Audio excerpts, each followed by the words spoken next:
सर्वमंगलमंगल्ये शिवे सर्वार्थसाधिके शरण्ये त्र्यंबके गौरी नारायणी नमोस्तुते। আমি স্রোতস্বিনী আজ আপনাদের সঙ্গে রয়েছি হুজুগে বাঙালির ইতিকথা পর্বের পঞ্চম পর্বে। আজ বিপত্তারিণী ব্রত, তাই চলুন জেনে নেওয়া যাক বিপত্তারিণী ব্রতের ইতিকথা। আষাঢ়স্য শুক্লপক্ষ দ্বিতীয়ার পর এই ব্রত আচরিবে দশমীর ভিতর। পূর্বদিনে নিরামিষ খাবে একবার, এই ব্রত করবে শুধু মঙ্গলবার। ত্রয়োদশ গ্রন্থিযুক্ত রক্তবর্ণ ডোরে নারী নরে সবে ধরে দক্ষিণ করে। দেবী বিপত্তারিণী ব্রত আষাঢ় মাসের রথ এবং উল্টো রথের মাঝে যে শনি এবং মঙ্গলবার পরে সেই দুই দিনেই পালিত হয়। কথিত আছে এই ব্রত পালন করার সময় দেবীর চরণে উৎসর্গকৃত লাল তাগা হাতে বাঁধলে বিপদ ধারে কাছেও ঘেঁষতে পারে না। দেবী দুর্গা হিন্দু ধর্মের দেবী, দেবাদিদেব মহাদেবের অর্ধাঙ্গিনী আদি শক্তি। অন্যান্য দেবী তাঁরই অবতার বা ভিন্ন রূপ। দেবী দুর্গার 108 রূপের মধ্যে অন্যতম দেবী সংকটনাশিনীর এক রূপ, দেবী বিপত্তারিণী। সঠিক অর্থে বিশ্লেষণ করলে বিপত্তারিণী বা বিপদ নাশিনী দেবীর নাম নয়, উপাধি। যিনি বিপদ তারণ করেন তিনি বিপত্তারিণী। আসলে মহামায়ার কি আর আলাদা করে কোনো নাম হয়? মহিষাসুর মর্দিনী তিনি, আবার দশ মহাবিদ্যাও তাঁরই রূপের প্রকাশ।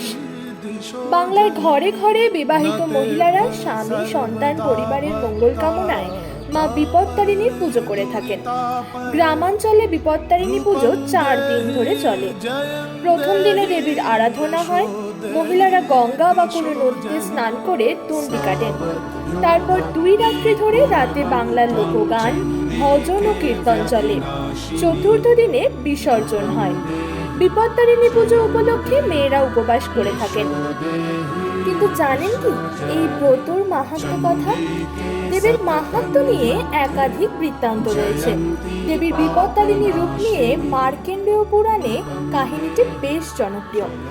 কথিত আছে শুম্ভ নিশুম্ভ অসুর ভ্রাতৃদ্বয়ের হাত থেকে নিষ্কৃতি পেতে দেবগণ একবার মহামায়ার স্তব করছেন। এমন সময় শিবজায়া পার্বতী সেখানে হাজির হয়ে শুধালেন, তোমরা কার স্তব করছো গো? যার স্তব তিনি স্বয়ং প্রশ্ন করছেন, কিন্তু দেবতারা তাকে চিনতে পারলেন না। তখন পার্বতী নিজের স্বরূপ দেখিয়ে বললেন, তোমরা আমারই স্তব করছো। এর পরবর্তীতে দেবী শুম্ভ নিশুম্ভকে বধ করেছিলেন, দেবতাদের বিপদ থেকে উদ্ধার করেছিলেন। সেই থেকেই এই বিপত্তারিণী পুজোর উৎস। এই পুজোর আরেকটি কাহিনী বেশ প্রচলিত। ব্রতকথা অনুযায়ী বিষ্ণুপুরের মল্ল রাজবংশের রানীর এক নিম্ন বর্গের সখী ছিলেন। তিনি জাতে মুচি। এই মহিলা নিয়মিত গোমাংস আহার করতেন। রানীও একদিন কৌতূহলী হয়ে গোমাংস খাওয়ার ইচ্ছে প্রকাশ করেন। প্রথমে সখী নিমরাজি হন, পরে রানীর আদেশ রক্ষার্থে গোমাংস আনেন তিনি। অন্তঃপুরে গোমাংস প্রবেশ করেছে। এই খবর রাজের কাছে পৌঁছতেই তিনি ক্রুদ্ধ হয়ে রানীকে শাস্তি দিতে উদ্যত হন। রানী গোমাংস তার বস্ত্রের আড়ালে লুকিয়ে রেখে বিপত্তারিণী মা দুর্গাকে স্মরণ করতে থাকেন। রানীকে তল্লাশি করে রাজা দেখতে পান তার বস্ত্র আড়ালে গোমাংস নয়, রয়েছে একটি লাল রঙের জবা ফুল। লাল জবা কালী পুজোর অন্যতম উপকরণ। মায়ের এই পুষ্প দেখে রাজা তার ভুল বুঝতে পারেন।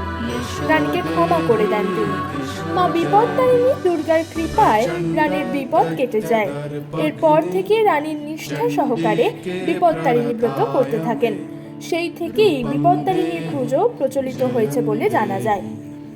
এই পুজোর একটা বিশেষ নিয়ম হলো সবকিছু 13টা করে উৎসর্গ করতে হয় দেবীকে।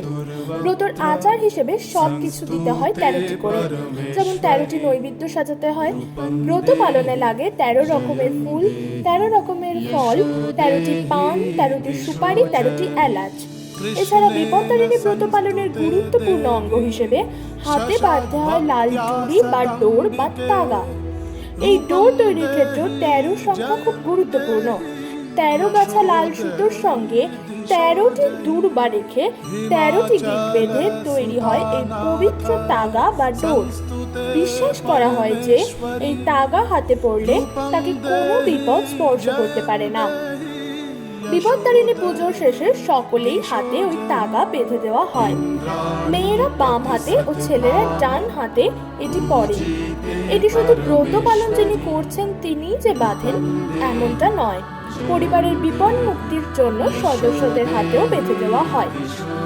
ব্রত পালনের পর খাবার যা খেতে হয় সেখানেও 13 সংখ্যা রাখা খুব আবশ্যক। মায়েরা প্রসাদ হিসেবে গ্রহণ করেন 13টি লুচি বা পরোটা, সঙ্গে 13 রকমের ফল। চাল, চিড়ে, মুড়ি এসব খাওয়া যায় না। ফল বা ময়দার রান্না যেটাই হোক না কেন সেটা 13 সংখ্যায় গ্রহণ করা খুব আবশ্যক। তবে যদি সেটা না হয় তাহলে পুজো মিটে যাওয়ার পর বিজোড় সংখ্যাতেও খাদ্য গ্রহণ করা যায়। আজ তবে এই পর্যন্তই থাক। তথ্যগুলি সম্পূর্ণই সংগৃহীত, তাই কোনো ভুল থাকলে মার্জনা করবেন।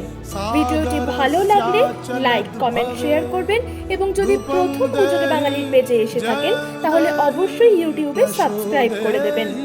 পুজোকে বাঙালির পাশে থাকুন।